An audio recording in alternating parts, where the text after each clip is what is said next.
Salut! Dis-moi, est-ce que tu sais vraiment distinguer et définir ce qu'est le genre et la sexualité? Je crois que j'en ai une idée, mais c'est pas toujours facile de faire la différence entre les deux. C'est quoi exactement? C'est justement ce qu'on va explorer aujourd'hui. Commençons par le genre. Le genre, c'est quelque chose qui est attribué à la naissance selon les organes sexuels présents, masculins ou féminins. Mais ça va bien plus loin. Ah! Donc c'est pas juste une question de biologie? Exactement. Le genre est aussi une construction sociale. Les rôles, les comportements et activités qu'on associe à chaque genre varient d'une culture à l'autre. Par exemple, ce qui est considéré comme masculin ou féminin n'est pas universel. C'est intéressant. Et la sexualité alors? C'est quoi exactement? La sexualité, selon l'OMS, englobe bien plus que l'acte sexuel. C'est un aspect fondamental de la personne humaine qui inclut le sexe biologique, l'identité et le rôle sexuel, l'orientation sexuelle, l'érotisme, le plaisir, l'intimité et même la reproduction. C'est influencé par une multitude de facteurs biologiques, psychologiques, sociaux, culturels, etc. Wow! C'est vraiment large comme concept. Et ça inclut le sexe aussi, non? Oui, le sexe fait référence aux attributs biologiques d'une personne, comme les organes reproducteurs. Par exemple, un garçon naît avec des testicules, une fille avec un utérus. Mais certains individus sont intersexués, c'est-à-dire qu'ils ne peuvent pas être classés facilement dans ces catégories. Elles font quoi ces personnes-là alors?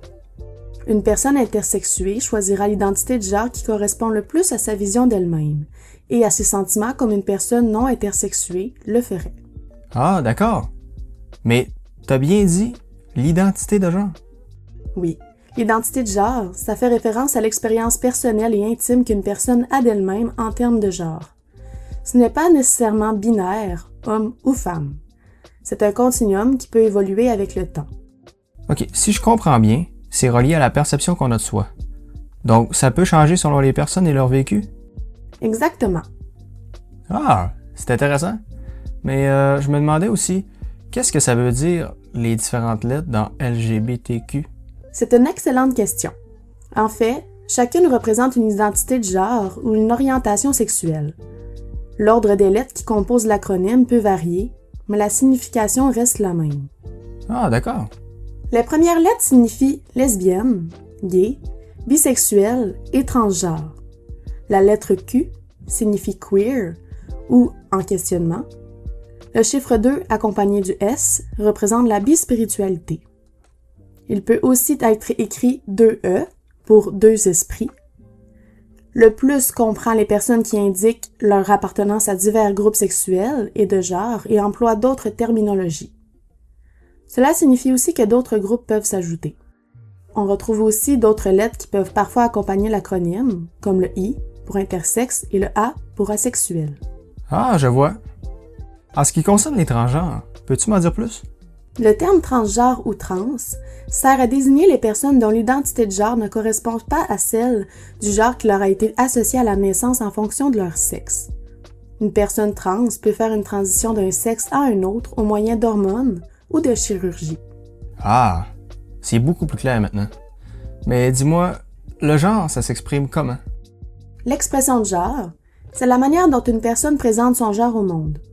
Cela peut inclure ses comportements, son apparence, son langage corporel et même le choix de son nom ou de ses pronoms. Et l'orientation sexuelle alors, c'est lié à tout ça aussi? Oui, l'orientation sexuelle désigne ce que quelqu'un ressent émotionnellement ou sexuellement pour une autre personne. Cela peut être hétérosexuel, homosexuel, bisexuel ou autre. Dis-moi si je me trompe, mais il n'y aurait pas une différence entre l'attirance sexuelle et l'attirance amoureuse? Tout à fait. La différence, c'est qu'il n'y a pas nécessairement d'attirance au niveau sexuel, ni d'acte sexuel impliqué dans la relation. La connexion émotionnelle est le point central de l'attirance amoureuse. Ça renvoie au désir d'intimité émotionnelle et de connexion sentimentale pour une autre personne. Le maintien de cette connexion peut nécessiter un certain investissement à plusieurs niveaux de la part des personnes concernées. Je vois. Donc, si je récapitule, il y a l'identité de genre, qui désigne la perception qu'une personne a d'elle-même en ce qui concerne son genre, Il est important de comprendre que c'est un concept fluide et évolutif. L'expression de genre, quant à elle, désigne la manière dont une personne présente son genre aux autres. Le sexe, quant à lui, correspond au sexe assigné à la naissance. Enfin, l'orientation sexuelle fait référence à l'attirance qu'un individu ressent envers d'autres personnes, que ce soit sexuelle et ou amoureuse. Concernant les rôles sociaux, ce sont une série de comportements attendus chez une personne qui appartient à un groupe dans la société, dans un contexte particulier. Par exemple, le rôle de la femme au foyer, qui s'attache à l'idée que la femme doit prendre soin de la maison et de l'éducation des enfants. D'ailleurs, il est important de mentionner le concept du consentement. En matière de sexualité, le consentement est crucial. Il doit être donné librement, sans pression, et ne peut pas être présumé. En effet, c'est un point essentiel. D'ailleurs, au Canada, les minorités sexuelles étaient près de 3 fois plus susceptibles que les personnes hétérosexuelles de déclarer avoir été victimes d'une agression physique ou sexuelle au cours des 12 mois précédant l'enquête de Statistique Canada de l'année 2018. Il est toutefois important que je te mentionne que certaines personnes issues des minorités sexuelles remarquent des avantages au niveau sexuel, entre autres une exploration plus approfondie de leur sexualité et de leur identité. Maintenant que je comprends mieux les concepts, peux-tu me parler de la réalité des personnes LGBTQ? Bien sûr. Les personnes LGBTQ ont longtemps été victimes de discrimination. Par exemple, au Canada, dans les années 60 et 70, l'homosexualité était criminalisée. Mais heureusement, des changements importants ont eu lieu. En 1995, la Charte canadienne des droits et libertés a rendu illégale la discrimination basée sur l'orientation sexuelle. Et depuis, il y a eu des avancées comme la reconnaissance des conjoints du même sexe, la possibilité de changer son sexe légal et la lutte contre les thérapies de conversion. C'est fou de voir tout le chemin parcouru. Mais il reste encore du travail à faire. C'est clair. Les droits des personnes trans et non-binaires, par exemple, sont encore en évolution. Mais chaque pas compte.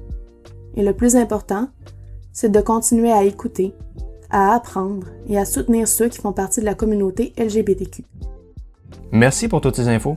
C'était vraiment intéressant de comprendre tout ça. Avec plaisir, et merci à toi pour ton écoute.